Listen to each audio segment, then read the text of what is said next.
You're watching The Buzz, where we hit your faves with 5 rapid-fire questions. And today, I'm buzzing with the hula hooping performing artist Adam Malone. How you going? Not too bad. How about yourself? Fantastic. So, you're about to take to the stage as the only Australian cast member of Ronde. How special is that, and how fun has it been sort of collaborating with so many nationalities and different skill sets for this show? I love it.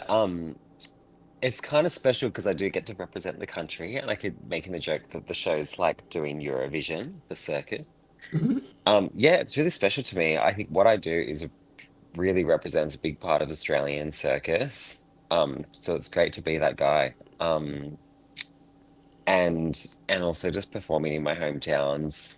I'm from Sydney. We're in Newcastle currently, and I grew up on the Central Coast. So it's like, yeah, it's kind of cute. It's close to home. It's really special. Bit of a homecoming, because I imagine you're touring all over the place these days. Yeah, like I've been based in Melbourne for so many years, and it's nice to like come back and do some big seasons up here for this is my first time doing a big season in Newcastle. It's my first time doing a big season in Sydney for a while as well. So that's going to be pretty nice as well. And then I'm intrigued by your history. How does someone go from being a makeup artist to a hula hoop performer?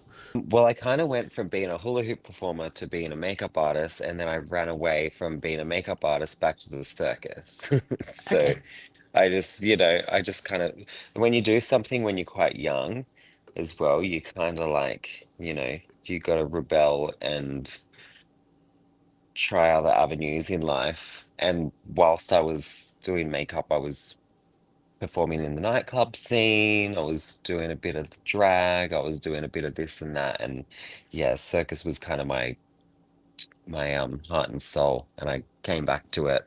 Um, and so I came back to it when I wanted to go to university and be an adult.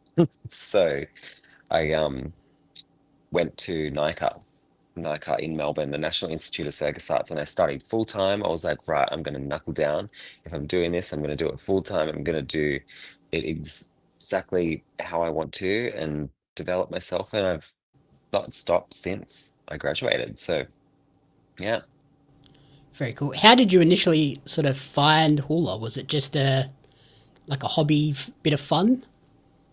I mean, I was part of a circus company. I kind of slipped and fell and landed in a circus company when I was really young, like 12, 13, and they put me on stage. And it had a little bit more of a traditional route to it. And I just loved that act. There was something about that act that I loved. And I love girly things. And I also did a lot of gymnastics training at the time, and I was training a lot with rhythmic gymnasts. So I and rhythmic gymnasts use the hoops. So I kind of put two and two together and just picked up a hoop one day and Bob's your aunt. Here we are.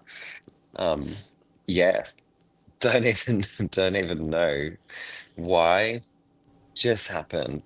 Very cool. Well, it's worked out very, very well for you. And Thank you.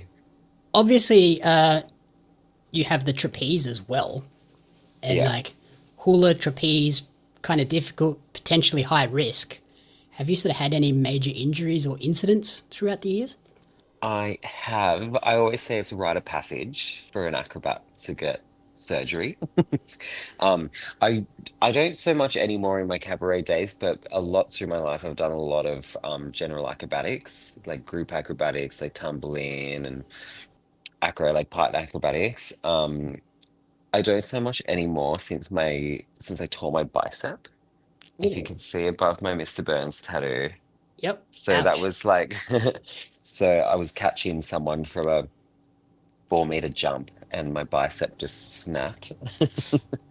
And yeah, massive recovery time, like 9 months. I was very, very, very lucky that, I had a good job at the time. And we also went into another lockdown after that happened. So I kind of had the time to recover and heal. And ever since then, I've kind of like stepped away from like group acrobatics and stuff like that and really found my heart and soul in cabaret and sideshow and burlesque.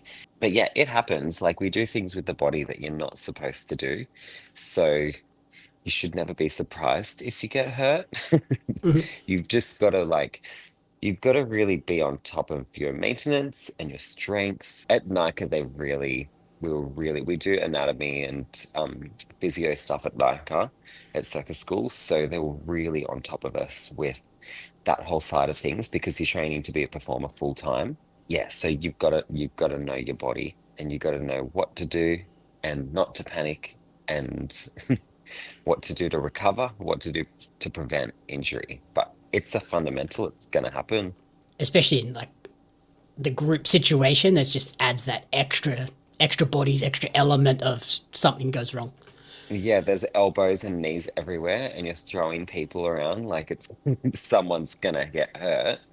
But yeah, if you know what you're doing, it's fine. It's fine. As long as you're not getting, I always tell everyone get injured at work, not outside of work. Because sometimes I've seen some shit. People do stupid shit on skateboards and bikes and even just minor accidents, and it can throw you out of work for a long time. Like you just got to be careful.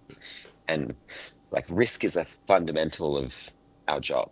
So you have to kind of remember that when you're outside of work as well. And then if we step away from the stage, obviously with it being high risk and you're working hard away from the stage, training and everything as well, how do you wind down? Do you have sort of favorite movies or TV shows that are okay? It's time to relax and chill out for a bit. I'm a horror queen. Horror is my therapy. Very nice. Good time of year for you. Yep, I just find so much relaxation in people screaming and getting chopped up. Don't ask me why. Do you have a like a this is my favorite horror movie? Go, how long have we got? How long we got? There's some brilliant ones that have come out this year. Okay. Brilliant ones came out last year. I just watched I know it's I just watched Weapons at the movies and that was incredible. But Bring Her Back from I forget the director's name, which is incredible Australian directors blew my mind. Absolutely The devastating. the Absolutely Philippou devastating. brothers. He's like, yeah. They That did that they that did movie's Talk to great. Me. And I liked it a lot better than Talk to Me. Talk to Me is brilliant, but Bring Her Back. Oh my God, it was amazing. Devastating. Absolutely devastating. Could I watch it again? Not anytime soon, but Yeah, probably not. it was incredible. Yeah, big horror queen. And then as we close out, obviously we're in the middle of spooky season. Since you are sort of theatrically minded and a former makeup artist, do you have like an ultimate Halloween costume that you would want to do one day? Baby, every day is Halloween. Every day is No, I love Halloween. My birthday's like Halloween. So I don't know. I kind of always figure it out like close to. Like last year, I did a Halloween show with an amazing company called Yummy. They're Melbourne based. It's a queer company. And I did a tooth fairy act where I was a dentist and transformed into the tooth fairy. And I did kind of disgusting things. That was pretty camp. I kind of figure it out. I always just kind of figure it out on the fly. Because, yeah, I always tell every day is Halloween, especially when you're a queer person. Like every day you get to dress up every day. And when you're a little bit like I feel like I'm a little bit of a like light goth at heart too. So like I'll figure it out. I'll figure it out. You'll see. You'll see. Depends what my birthday plans are. I've got to work that night too, so depends how much time I have to get ready. Like I remember once we were in Colombia with Circus Oz and we planned we had a show on Halloween and we were like the theater apparently the theater had a Halloween event going on that night and we were like great let's do it. This was a family show, mind you, this is Circus Oz. We did a we were like yeah, let's do a spooky kooky Halloween version of the show and we'll all dress up like just Halloween makeup and stuff but in the obviously in the show costume and we did.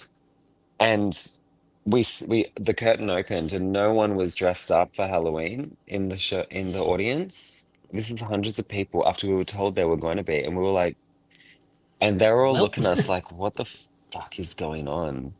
What? But it was fine. It was a laugh, and we just went all out fucking salsa dancing after that, as you do, and Brilliant. fucking looking like zombies. Yeah, I don't know. I love the fun of it.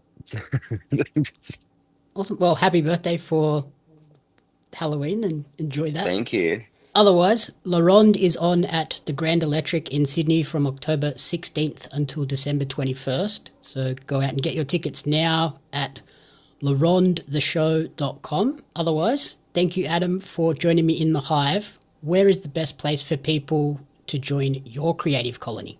Instagram babes, follow me, shoot me messages if you're interested in joining the circus, or my creative colony is everywhere. Go support local queer art, go support local burlesque as well, and go support local theatre as well. And big theatre, of course. Brilliant. And what's the Instagram handle so we can make sure everyone heads there? Adam _ Malone. Perfect. And if you Alrighty. struggle to spell it, I'm on the Laron page as well. So Great. Alrighty. Thank you so much. And if you want to see more of your faves spill the goods, head on over to The Hive and catch me on the next drop.